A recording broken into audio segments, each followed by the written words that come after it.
live. Hello, Hannah. Hi, how you going? It's always awkward, like the second hi that you say to people. Like it's always Yeah, like you do the that little pre thing where it's like getting all connected, and then as soon as it goes live, mhm. you're like hi. Like I Oh, the reintroduction. Yeah, that is a bit weird. yeah, like it didn't just immediately speak to you about the exact same thing that we're about to talk about. Yeah. Introduce yourself. I'm Hannah. Something just fell. Sorry, I'm like mildly convinced that my house is haunted. So when anything moves, I'm like, okay, now I have to burn it down. Yeah, My name's Hannah. I live on the Gold Coast, and I'm 30 years of age. Hi. perfect introduction. I've been watching like a lot of like ghost things on the internet now that you've mentioned it. Oh, really? Anything good? I forgot what this guy's name. What's that guy's name? Mr. on YouTube. Mr. Ballin. His name is Mr. Ballin on YouTube. And what he does is Okay. he takes like three. He's like a storyteller, and he'll take three different stories of like creepy things or like weird and mysterious and things that just don't seem right, and he'll tell it in story form. And I have watched nothing but that. Well, I think me and my partner have watched nothing but that for days and days. So now I'm convinced everything is out to get me. That's that's awesome. I love going on like a little bit of a I got really obsessed with a true crime podcast a little while ago, and it was literally all like the only content that I was consuming was just these two girls talking about these horrendous, like brutal crimes. And I was so convinced like someone in my apartment complex is plotting to kill me. Like it's got to be that guy. They're out there. I'd like knock on the doors, and yeah, I was 100% convinced I was going to be the next episode. That's it's weird how quickly that stuff sort of gets in your head. And it's sort of Yeah. like it's one of those things is you got to think about like the rest of the internet, and like all the stuff that you look up really gets like implanted into your brain. I didn't think I was that bad. I thought I was pretty critical with my thinking and that I Yeah. could sort of wash things away. But like I leave for work at like 10 to 5 in the morning. So it's like Mm. it's super dark, and every single time I go to my car, I'm like, this is it. I'm gonna get eaten alive. Yeah. Or I'm going to just disappear and wake up somewhere random. He does a few of those as well, where people are Yeah. like hiking, and then like 24 hours later, they're on like the other side of like the United States. And I'm like, what the fuck? Like, what is How did that happening? happen? I don't understand it. Um, Yeah, um, let's get into it. You do things that not other people do. I do. There's quite a few things. I think a lot of people do it. I think that's just me being a goof. But what do you do? Well, I'm polyamorous, so I practice relationship anarchy, which is a label in sort of like the polyamorous community. I have three partners, one girlfriend and two boyfriends, Mhm. and sort of pretty heavily enmeshed in all of that is kink and BDSM and fetish. Nice. Which one came first? Which came first? That's a good question. I think kink probably came first. Yeah, because I met my two male partners through the kink community. Yeah, right. How does this? Hmm. I've always been like interested, like how it starts. Is it like a transition? Is it like a slow, gradual? Like you try it, you're like, oh, I don't know, but then kind of go back again, and it sort of progresses from there, or is it like a just straight in the deep end where you're just all Well, in? I mean, I wouldn't venture to speak for everybody. In my case, I certainly was very open to the concept of there being something a little bit different to what is like conventional sexual activity. I sort of was introduced to it. So I was introduced to shibari or rope, Japanese rope bondage. There's a bit of contention as to the labels there, but I can't pronounce the other name, so I'm going to stick with shibari. I was introduced to it as more of a spiritual concept or a mindfulness concept. So when I sort of started diving into it, it wasn't really about a fetish or sexualization of any sort of type. It was really an opportunity to practice like being really present with your body. And then I started going to events and saw that it was kind of adapted as more of a sexual thing in kind of Western kink, apparently. And yeah, it just, I saw the appeal there for it to open up some new avenues. And yeah, it's been quite a journey since. How so? It looks intense. I just got it up on the page now, so people are seeing it, and it looks super painful. I guess that's a bit of a misconception about kink and BDSM in general, especially BDSM, is it doesn't have to be painful. It's really the idea behind it is that you can negotiate the sorts of experiences that you want with people that want to create those experiences with you. Personally, I'm a bit of a masochist. I wouldn't say I'm a hardcore masochist, but I do like pain. I like to be challenged. I like the cathartic release of painful experiences. So a lot of the kink that I engage in is quite painful, or would be considered quite painful in some cases. But rope doesn't necessarily have to be. It can be a really beautiful, really sensual experience. It can be completely sexual with no pain whatsoever. It can be all pain with no sex. There's whatever experience you're looking for, you just kind of curate that before you go into it. Yeah, no. So it's sort of like controlled chaos in a sense. Like, well, I guess from like an outsider perspective, where it's like me not understanding it all. But it is like controls and rules, and obviously, I think it's like from what you hear on the outside that it's like this weird kind of like free for all, and there's not, you know what I mean? And it's like that's what makes it so taboo, where people just assume because it's not what they do that it's it's like a little. I can't think of the word right now. Like, a little more harsh than it needs to be, and it's sort of borderlines more like assault almost. You know what I mean? Where it's like, I think there might be the conception here that people think that they have to agree to everything. I think because the way that it's been represented is you see the final result, but you don't get to watch the negotiation process and the process of elimination of, this isn't an experience I like, this isn't a place that I like to be touched, this isn't necessarily something I think that I'm okay with or that I'll enjoy. So before I engage in a lot of my practices or my play, there is quite a lengthy and comprehensive discussion about what I'm okay with and what I'm not okay with. So I trust the person that I'm going into these experiences with to respect the boundaries that I put in place. So in most cases, when I do rope with someone that's not one of my intimate partners, the boundary there is there's no nudity, there's no exposure of my parts. So if I'm wearing like a lingerie or something like that, they're not going to like move it to the side when I'm in rope and I can't do anything about it. Yeah. There's generally no penetration, and I don't often kiss the people that I'm like tying with.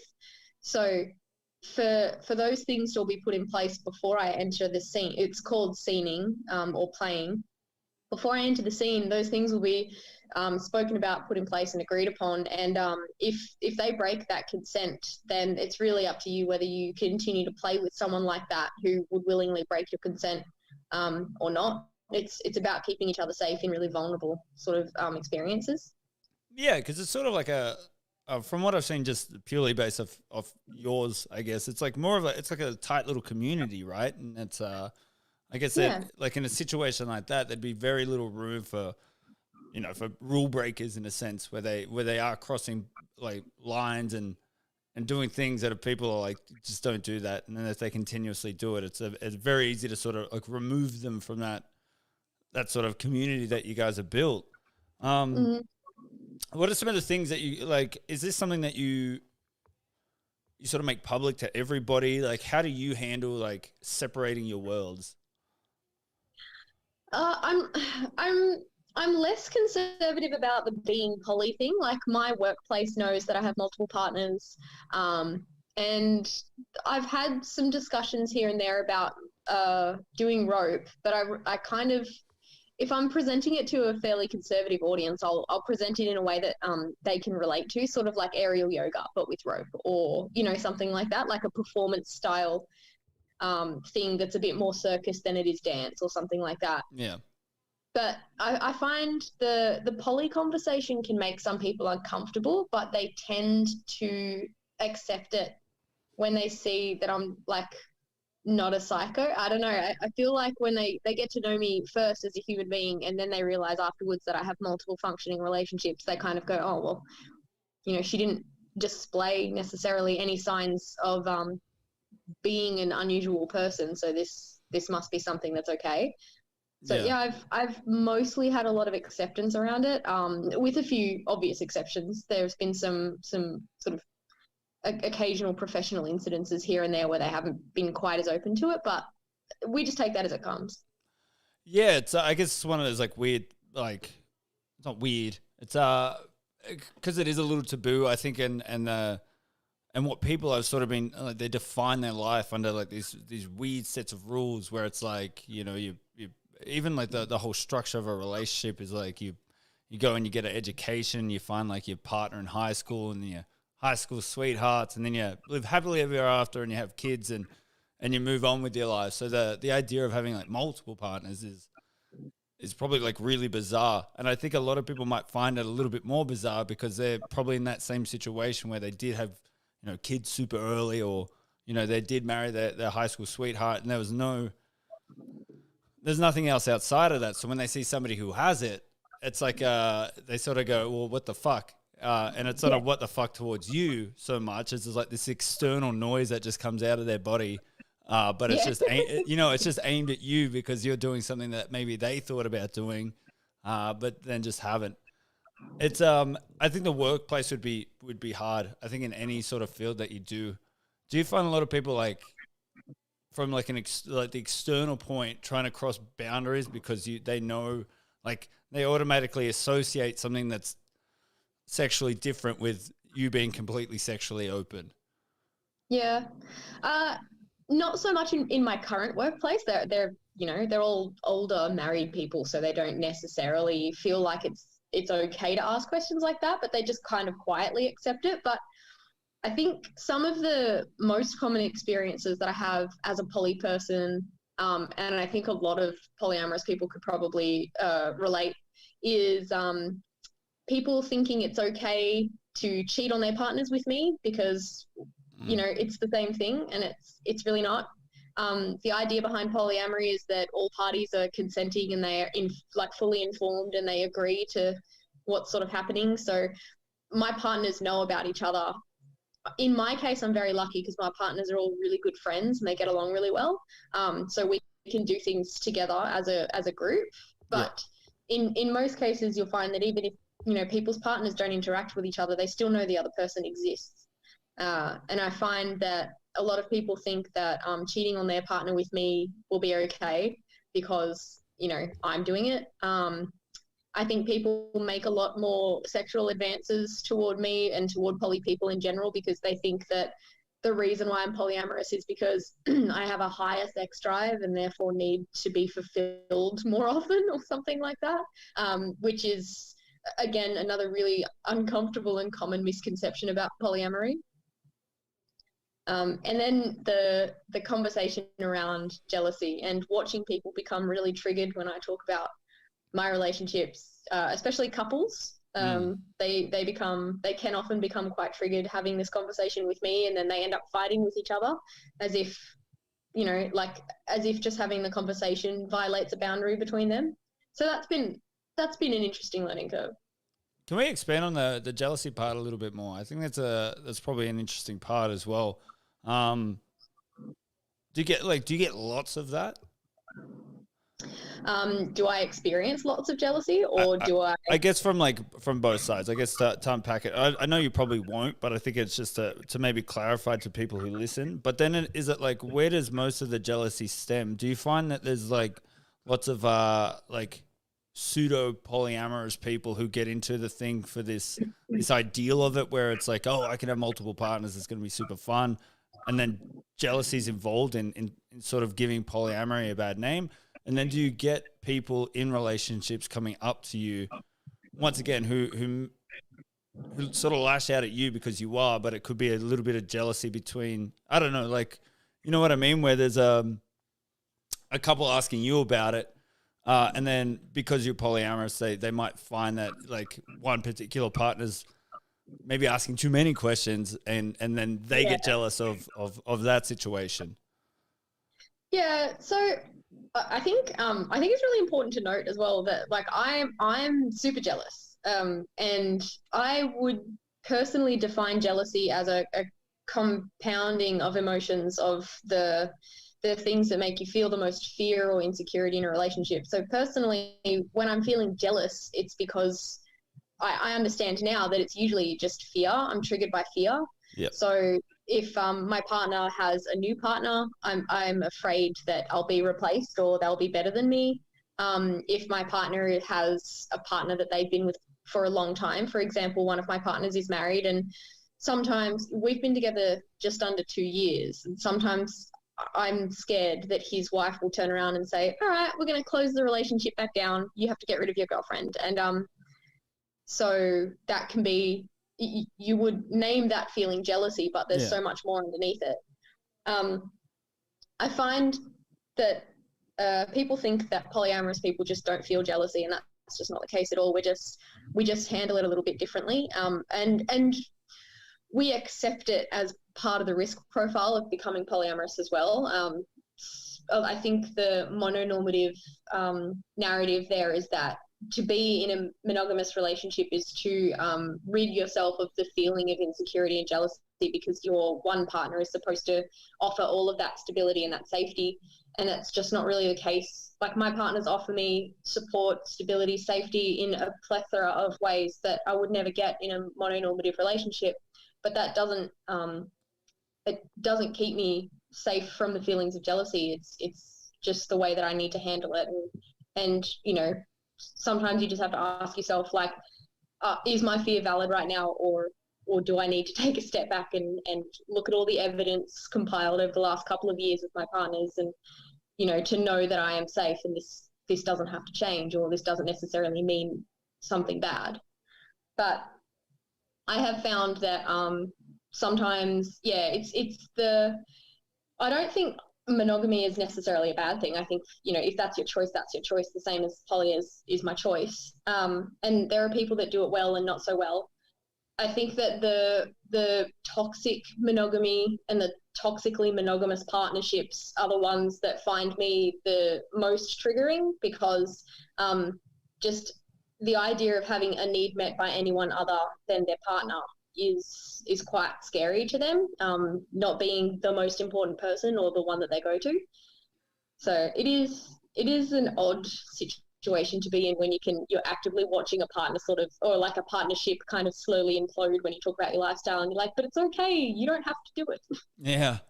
You get a lot of dusty dudes. I imagine it's just dusty dudes they get. You know what I mean? Those external dusty dudes who are like, but I'm man enough. You know what I mean? They're like, I just need one man, and that man's me. Yeah, I think it can definitely challenge a lot of people's like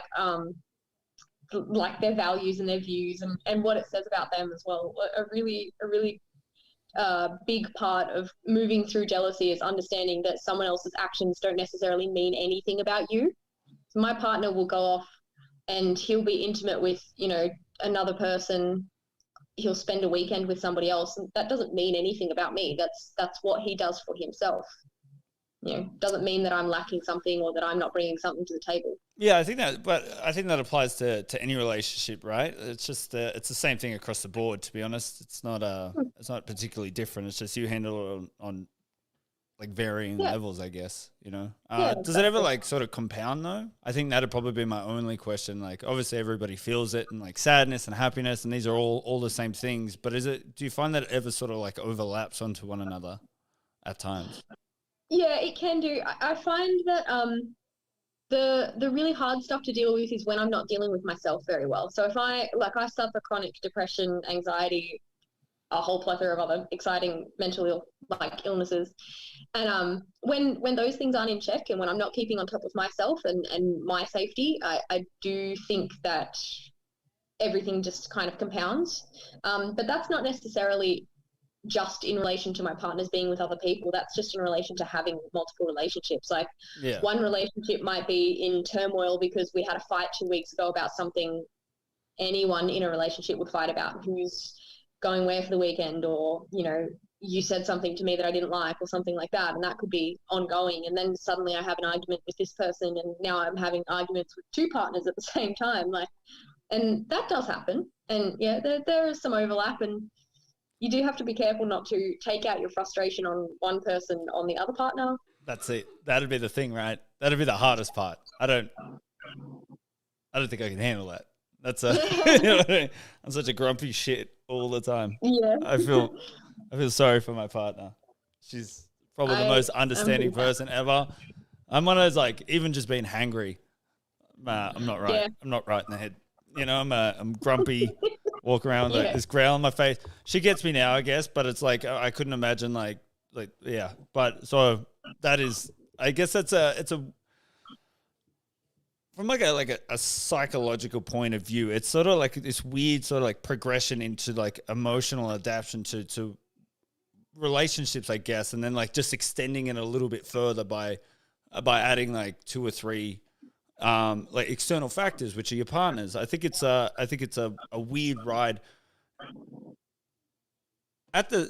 Obviously when you were younger, you weren't like this, so you would have had to sort of step up into it. Do you find that like you're stronger now because of it, or is there's you know, is it just different challenges like day to day, or is this something that's sort of like where you've defined yourself and you're sort of like getting to know yourself a little better because you're getting a little bit more perspective from external people? I think as a rule of thumb, when I entered into polyamory, I actively chose the path of sort of like de-weaponizing myself. I understand in some of my more toxic relationships prior to this that I used quite a lot of tactics, manipulation, emotional abuse, things like that. Like, I understand how wrong some of my behavior was. When I entered into polyamory, I made sort of a pact with myself that I would become a safer person so that the people that I engage with don't necessarily suffer trauma at my hands. I know I can't always mitigate all harm and all risk, but I do try to be really conscious of how I treat people and whether or not I'm letting my trauma or my triggers speak for me or act for me. I don't always do it well. Sometimes I fail. Sometimes I have long periods of failing, of being a really shitty partner, but I always try to keep on top of it.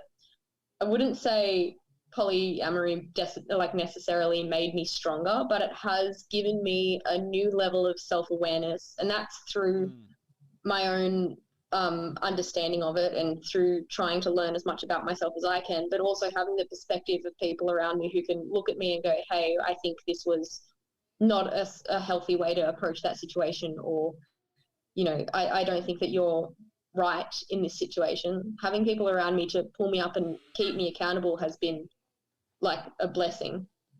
But I think I'm also just a lot firmer in my boundaries now, like what I will and won't accept from people, friends, partners, anyone really. And it has made my circle a little bit smaller, but it definitely makes it a lot safer. Yeah, that's it's hard to say if that just naturally happens over time, but I think it's like as you get into like your 30s, like I can't probably speak for everybody, but I found myself too. It's like that really defining what and who you put up with really impacts your. It's that saying is like you're only good as the friends you keep, and if you keep really shitty friends, you have a really shitty time. Yeah. So, and I guess it's like in your 30s, you sort of really define yourself by. You can't really do it yourself, so you are one trying to define yourself, but the thing is you don't put up with the shit, so you can actually go like, this is what I like and this is what I hate, and then the people that you keep around you are a result of that, I guess. I'm sorry, my brain is trying to figure everything out. It's okay. It's not like it's a hard take. It's completely like, I don't know. I don't understand why it's not considered normal to have multiple partners. And I think it's like you said, I think on some sides it works for people, on some sides it doesn't. So, I think there's just that, for me, it's always that like like emotionally how would it impact people. But me, like monogamy is perfectly fine for me. I that's what I enjoy, just because I know inside myself that's sort of what I need. So it's weird trying to break down like how people think with multiple partners and stuff. It's crazy. Yeah. Is this like is it like a lifetime thing? Do you guys do this? Like, do you guys do this? Is polyamory a thing where it's like you get all ages and all types, and it's a constant, or do people dip in and out? Again, probably not something I can speak for in everyone's case. One of my, actually, both of my male partners have been poly for well over 10, maybe 15 years. Something that I don't foresee them changing at all. I know couples or thruples that live together, so 3 people that are in a relationship that all live together and have done for, upwards of 10 or so years, bought a house together, run a business together. So I think it's probably difficult to go back to monogamy after being polyamorous, unless your poly experience has been extremely traumatizing. Yeah. I think that it would be really difficult to kind of shut the container down a little bit unless you had a very sort of like open version of what monogamy is. So yeah, I mean, in my case, it feels like something that'll probably be quite permanent or as long lasting as possible. I don't like the idea of being in just a single partnership, but that's not because I think there's anything wrong with it, but more because I've got quite a complex range of emotional needs, and I don't like the idea of putting that on one person. Yeah, I think that'd probably be like a follow-up question. It's like, I guess with the like I said, I'm very big on like how emotionally you'd handle it. And I guess like you said, you can sort of spread it out, right? Is that you can sort of bounce off one another but what if you were to find a partner who was, I guess, like emotionally available in that sense? I know that's such a weird and bizarre question, and this is obviously just a big what if, and I'm just talking shit. But would there be ever a situation where it was like, it could? I don't like. Once again, it's just me shit talking. You're asking the questions that people want to know the answers to. That's fine. Yeah, I think so. Yeah. I think. Look, I wouldn't leave either. I wouldn't leave any of my partners to pursue monogamy now. Mm-hmm. And none of my current partners would ask me to do that. So if my partner turned around and said, "I want it to just be us two now," I would have to be like, "Soz, don't." Not today. Yeah, exactly. If things happened that way, if for some reason in the not too distant future, all of my relationships just kind of de-escalated and we went back to not dating each other and not being or just being friends, if I met someone who was right for me, who preferred a monogamous lifestyle, there would have to be quite a lot of compromises, or compromise is not the right word. There'd be a lot of negotiations around what is and isn't acceptable in a monogamous setup for me. Yeah. But I think if it happened, it happens. You don't stop being poly just because you go back into a monogamous relationship. I could still, if my monogamous relationship ended, I could still go back into practicing polyamory as well. And I find it's not something that I've gone looking for. It's just kind of something that happened. Yeah. And will again in the future. If that's just kind of what happens naturally, then I'm not going to be like, oh, I can't just date you. Sorry, I'm actually polyamorous, so I'm going to go find myself another boyfriend. It would just happen as it happens. So I could do monogamy again if it happened, but I don't see that being a thing that happens anytime soon. I think the shit thing about that would be like, I think all those people that we were talking about before, those external people would be like, see, I knew it was just a phase. Like if you were to ever go back to it, which is fucking horrendous, you know what I mean? It'd just be, well, that was a phase and you should go back. And you're like, nope, that's not it at all. Yeah. That's fucking bananas. It's all right for them to want to be right about something because it challenges their ideals. That's okay. But I guess there's most people that live like this, like super rigid life. I guess you know anything external is scary, and then when you jump back into the flock, into this this weird fucking line that they've created, like, see, I knew you'd be back, and you're like, nope. Yeah. And you're just like, where is the win for you there? Yeah. Why are you so stoked that you were right about a theory? I just I think the weird part about it all is like those types of people have so much fucking time on their hands that they can dive into your life. Yeah, exactly. Where they Do you know what would be really like an eye opener for people like that? Polyamory. Give it a go. There you Yeah. go. Just stop what you're doing. Go out and get several partners. Jump on Tinder. Jump on Tinder. Holy shit. Straight on. Do you guys use Tinder? Dude, I gotta stop saying you guys. It's so fucking dumb. Guys. Do you use Tinder? Fucking yeah. I recently re-downloaded Tinder. I met one person. He was great. He was very interested in the lifestyle, and then I don't know. I don't want to I don't want to project how I felt about the whole thing, but I feel like maybe he kind of got a bit either he got intimidated or he got the sense from me that I didn't have enough time for him that he wanted, and so it didn't really go anywhere. But he was a person coming from like a more monogamous background, so I don't really know what happened there. But I've used Tinder here and there, but I hate meeting new people. If they just want to have sex with me, I get real awkward about it. Yeah. No, that's like the least good bit. Tinder is a cesspool of yuck. It's not nice. Yeah. I mean, meeting women on Tinder has been a lot of fun. I've met some really beautiful people and some like the trans community, non-binary, the queer community. Fucking awesome. Always good fun. Whenever I try to sort of like narrow my scope and go straight for the status quo, the cis white male, it doesn't go well. No, dude. That's like you always see like the horror stories of fucking like dudes on Tinder, and you're like, I wonder where you went wrong. And it's straight out of the gate, you dickbag. And they're like, well, I'm not picking up chicks on here. It's like, well, because you're a dickhead. Like, there's a reason for that, yeah. Because you're creepy and you're weird. You know, exactly. It's generally why people don't want to talk to other people, because you're creepy. They take photos from down here, like. Yeah. This weird look down the chin. Like, what is that? They're the kind of guys who send dick pics, which is a weird thing to just be like, you know what? I'm gonna take my penis out. I'm gonna take a photo. Yeah. I'm gonna send it to this stranger. Yeah. Do you know what they're gonna love? They're gonna love my flaccid dick in my hand. They're gonna love my dick. It's like, bro, I've got dildos that look cleaner than that thing in my garbage bin. The sweaty dude who hasn't showered for like 3 days is like, she's gonna love this. This is gonna be the thing. She's gonna fall deeply in love with my wrinkly dick skin. With my wrinkly dick.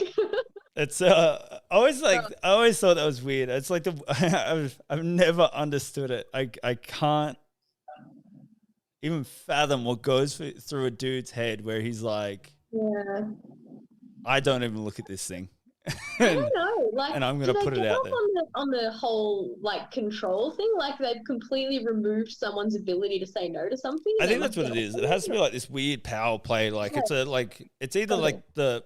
a desperate attempt to get some sort of reaction or some shock and awe out of it. So this is why it's either like right at the end of a conversation when it's failing, or immediately at the start. They've been rejected. Exactly. They've been rejected so many times. Yeah, and they're like, I'm just going to shoot my shot now.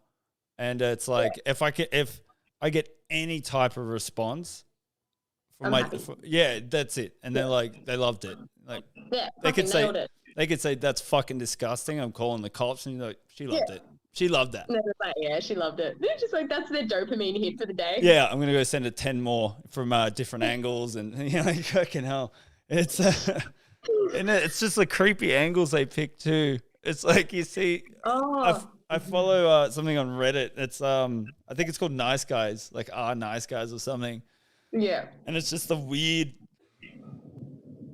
like little bit of gut hanging down, and then it just like laying on their stomach, like this, this weird thing. Don't get me wrong. Here's the thing: I will accept a dick pic from the ugliest angle with the worst manicure from the least attractive dick if it's from someone that I want to say. Like, yeah, that's the thing. If I don't give a shit what you look like or anything like that, if we have a connection, fuck yeah, I want to see your dick. I don't care how non-conventional that thing is. But when it just comes to me as like a surprise out of the blue, I'm like, it's like you're sitting down, you're at your desk at work. It's 9 a.m. like Monday morning. Some dude's dick right at you, just right in your face. You're like, That's how I started my week. this is how I wanted to kick everything off. I'm having trouble getting out of bed already, and this has made my day. And the moral of the story is do not match with men on Tinder. That's 100%. It just don't have it. It's just, yeah, it's gross. I think it's universal as well, which is it's a weird. Guys aren't doing themselves justice. They're not doing themselves any favors, because it's universal. It's fucking everywhere. It's. I mean, as a male, have you ever had an unsolicited vag pic? Yeah. And how did that make you feel? It was like, why are you doing this? Like, why have you taken the time to do this? But I think it's like, I remember having a conversation. It was with Madeline Black. There's a much different dynamic, and you'll probably hear the same fucking story from guys where they're like, oh, but like I've had girls send me their boobs and like girls send me their vag, and you're like, it's not really the same, and it's not that action in particular, it's the threat behind it. You know what I mean? Where there's like I'm not worried about like a stalker girl coming to my house and breaking in and, you know, climbing the balcony and tying me up and beating. I mean, those things are all valid fears. Those things have happened in the past, but I just feel like on a statistic scale, the 9 times out of 10, if a woman is sending you a photo of her lady bits, or if somebody is sending you a photo of their parts, it's, you know, if they're not men, it's generally for admiration rather than like, look at my dick, you know? Yeah, that's right. Look at this fucking thing. Have you fucking seen this? Have you seen this? Grab your buddy and stare at it. Like, that's just, I just don't feel like women do that. Like a good chokehold on it. And they're like, fucking look at this. Look at this dick. That's what it is. It's aggressive. It is ultra aggressive. That is the perfect way to describe any dick pic out there. Well, not any, like 90% of them. They're a little too aggressive. Boys, you gotta ease up off it a little bit. Don't choke it so hard when you're sending it. Yeah, Jesus Christ. Why is it purple? That's right. They do the thing where they just grab it with like the 2 fingers, like just so it makes it look a little bigger, you know, and they try and cuff them. I know. I can't help but think like, so when I get in rope, sometimes the rope is so tight that my muscles throb. And I just think, is that what dicks feel like when you put condoms on them? Do they just like ache and throb? Not really. There's different sizes for different willies. I'll never know. This is going to be one of my best podcasts. I can imagine this is going to be you are number welcome. 1. It's going to jump straight to the top. Let's get into the kink and the shibari side of things. Did I say that right? Shibari. Yep. Yes. Perfect. So you started with shibari and then you went into kink, or is it a little bit of kink was there and then shibari and then they both sort of escalated together? Look, I think I, like many women, have always enjoyed a little bit of sort of rough play with sex. I've always liked choking, and I've always liked hair pulling, and everyone likes, that's a very broad statement. Lots of people really like that kind of thing. That's not super unheard of. I guess I just take it to maybe the next level. Shibari, like I said, it started off as more of a mindfulness practice or a body practice for me. Yeah. And it wasn't as much to do with my partner as it was to do with what was happening to me, separate of them. And there was just another person facilitating that for me. And then as I started to go to more events and sort of watch it from the outside a little bit, I saw there was other elements being put into play there, which I wanted to sort of explore a little bit more. I never really felt super safe exploring for lack of better terminology, the really filthy stuff is something that I sort of tried to avoid until I met my partners that I feel quite safe with now, and to dive into stuff that's a little bit more intense. Mm-hmm. But prior to that, it was always a very personal experience for me. What do you mean by darker stuff? I mean, how much detail can I go into on that? You can say literally whatever you want. I think it'll be fine. I think. Well, There are some elements of play that involves really intense kind of back and forth between partners. I know that there's your resistance play or consensual non-consent, which is kind of like a emulated rape play, which quite a lot of people like, and that can get quite realistic in some cases. There is your impact, that I thought that impact was simply spanking. You know, like, oh, I'm going to go to a kink club and spank someone on the booty. And no, my first experience at a kink club, somebody was doing impact on his partner with, I think it was a diamond chisel. You know, those like, you keep it in the shed to like sharpen your, most people would know what that is. Anyway, I'm pretty sure he was beating her with that, and she was just absolutely pissing blood out of her butt cheeks, just all the way down into the shower. There's a shower at this club. And Good. then, and then he kind of hosed her down with cold water. Good. So that was pretty terrifying to watch for the first time. And like looking back on it now, I understand how much conversation would have gone into that and how much trust and how long they would have been together. And I know that was a completely safe environment. I mean, a lot of things like that aren't 100% safe, but mentally she would have been in a safe place and it would have been agreed upon and quite a safe experience for them both. So there's things like that. There's the obvious, the slave and master or the dominant submissive trope. There's, what else is there? There's little play, which isn't something I'm super familiar with. So it's something I try not to comment too much on, but I think it's sort of like a regressive nature where people can kind of experience certain age play where they regress to like a teenager or a toddler or something like that. Generally, I don't think that is sexual, but again, not speaking for everybody. Yeah. There's latex and leather, so sort of more like of a sensory thing. If you see those images of the people in the latex catsuits. Yeah.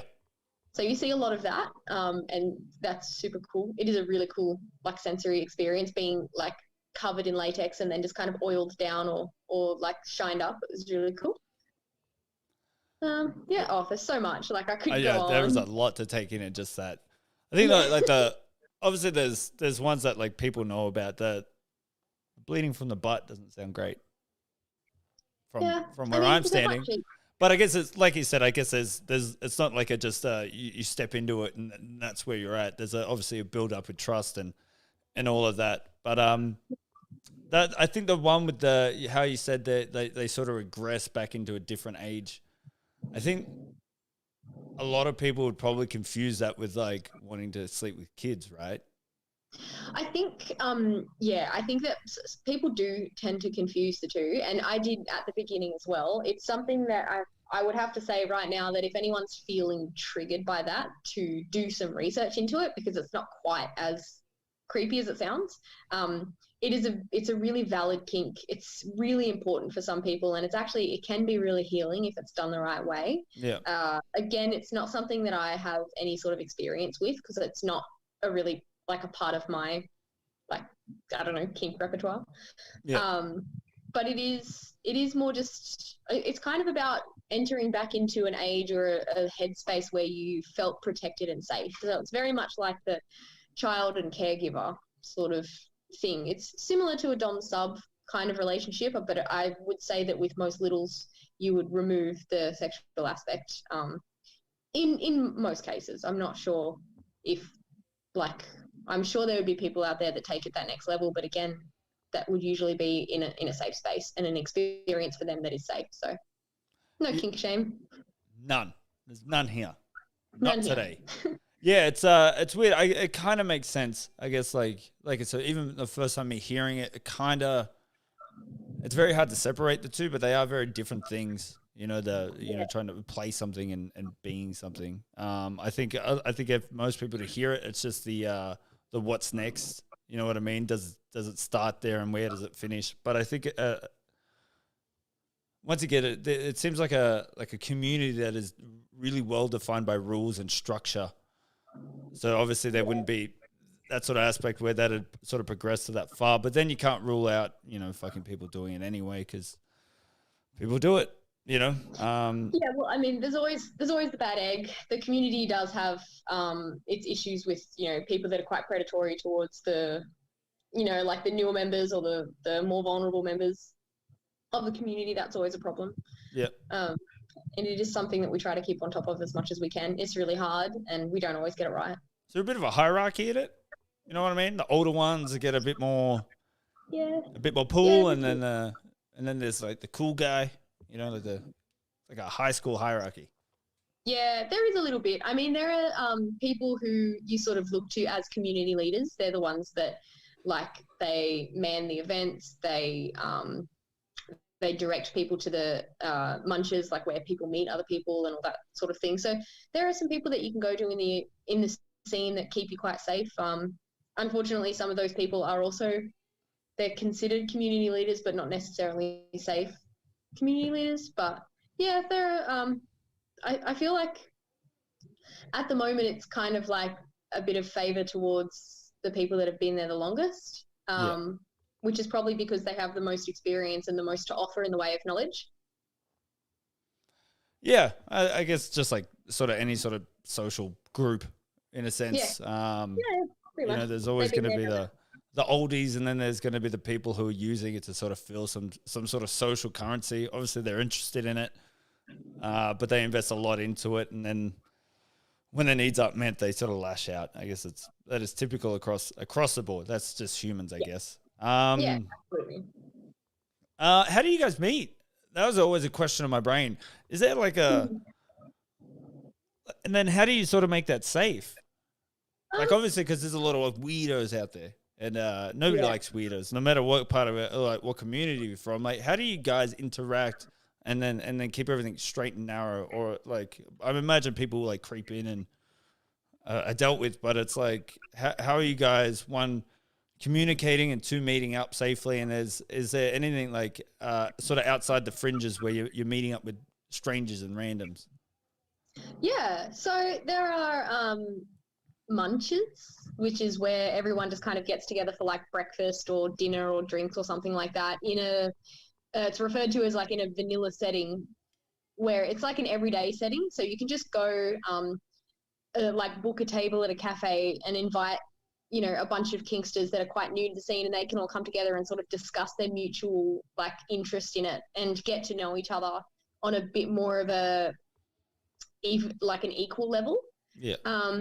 If you're particularly ballsy, you can just come to an event. There are a couple sort of scattered around. So if there's like an event that has like a entrance to the public sort of thing, a lot of the events are quite exclusive and you have to be sort of invited. But if you can find a venue that just sells tickets to the public, if you just show up, you'll probably meet people there. Most things are discussed prior to events, so on rare occasions I think that you will maybe meet someone there and get the option to play with them the first night, but in most cases it's just an introductory.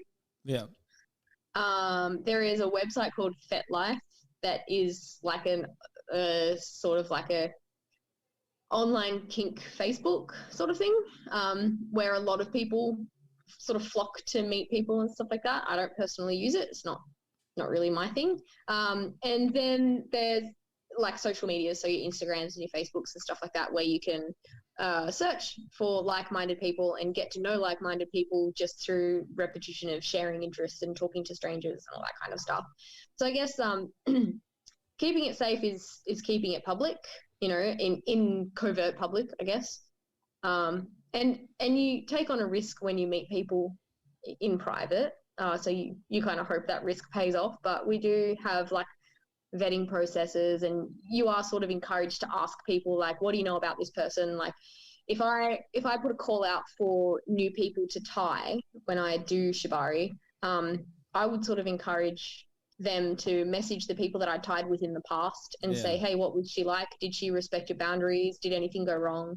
I wouldn't be offended if they did that, because that's just taking initiative to keep yourself safe in a space that's otherwise quite vulnerable, and it can be quite dangerous. So yeah, it's once again, it's a very like there's a bit of a line between what is like consensual and then what is like overly aggressive and then over like, you know, where, you know, it could potentially be assault, especially if you're new and you're external and you overstep your boundaries because you don't understand the rules.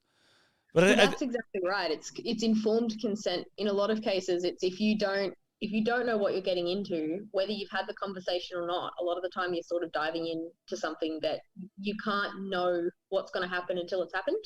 And in some cases, that can be like a bit too late for a lot of people. Does that happen often? Does that sort of stuff come up on a regular basis where people think that, yeah, this is it, this is what I want to do, and then when they get there, they're like, this is not it? I think so. I think it happens where, you know, they've said, like, for example, maybe I want to try something that I haven't tried before, and I go to someone and say, hey, like, I've seen you do this to people, you know, would you mind doing this with me? And I don't know the gradient. I don't know where level 1 is versus level 10. So I could go into this having no idea that this person intends to go straight to level 10 with me, which means that I've got no understanding of what it could have been like. All I know is that it was way beyond my boundaries, and I just think that that's what that experience is supposed to be like. By that point, I've either, like, that's not informed consent. That means that I didn't understand what could have potentially happened. That's not a safe practice. The person topping me or doing the action to me or whatever I've asked for is not necessarily a safe person to play with. In my opinion, that could be debated. And obviously it depends on what you engage in as well. And like at the end of the day, you know, if I want to be kept safe from those sorts of people, educating myself as much as possible is really important as well. Sounds like some of this can be used in everyday life. Everyday life, yeah. You know, maybe instead of people shunning it and turning their nose up at it, maybe they could take a page out of your book and learn. Yeah. Just learn some shit.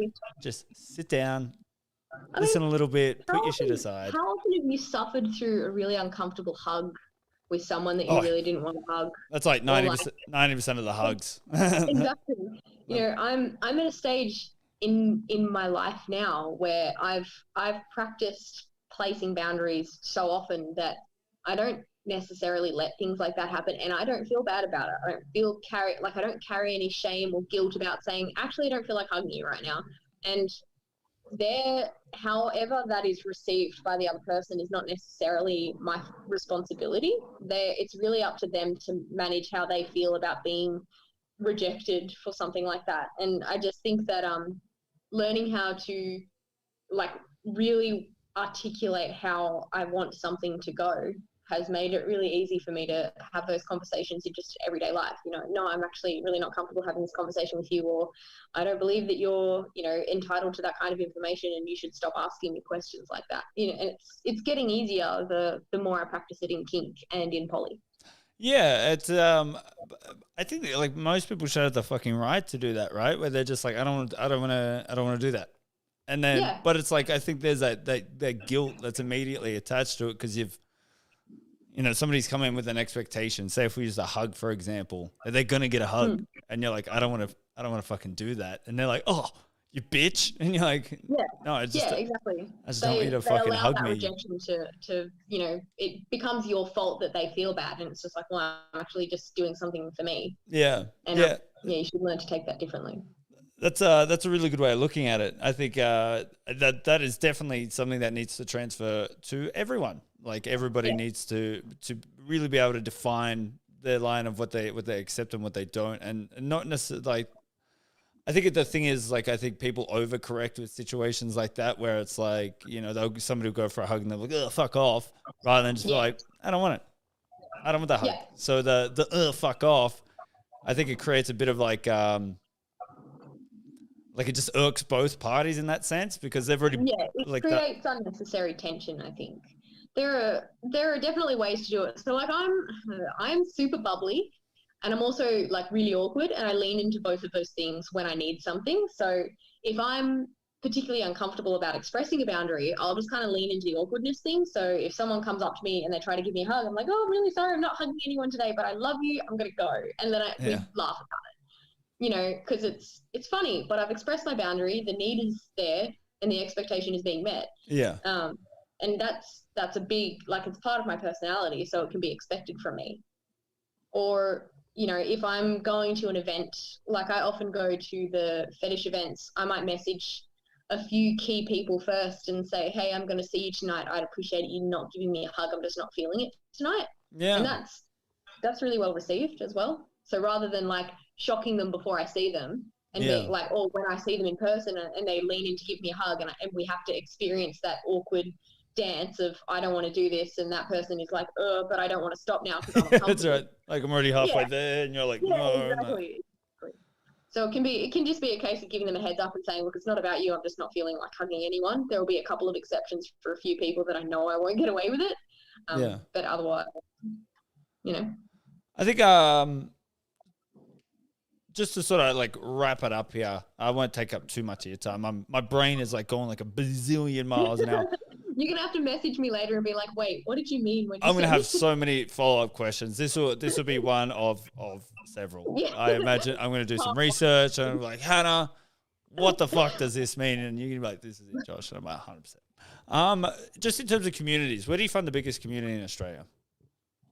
The biggest community? Yeah, where do you find like the most prominent or the most like most sort of staunch communities where they're a little bit, you know, and do the rules change per like in areas, or is it all fairly across the board? Like does it change? Say if you come to like go to Sydney, is it different there to where it is where you are, or is it like, or do they have a bigger community so it's a bit more open and understanding, or are some communities smaller and sort of like hidden away?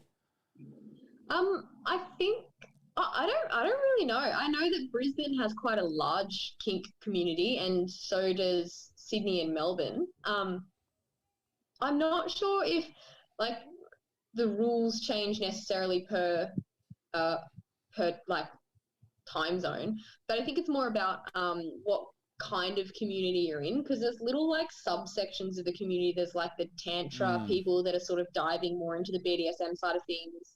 And there's the swingers community that sort of dive into BDSM a bit more. And then there's the BDSM community that dabble in tantra or swingers.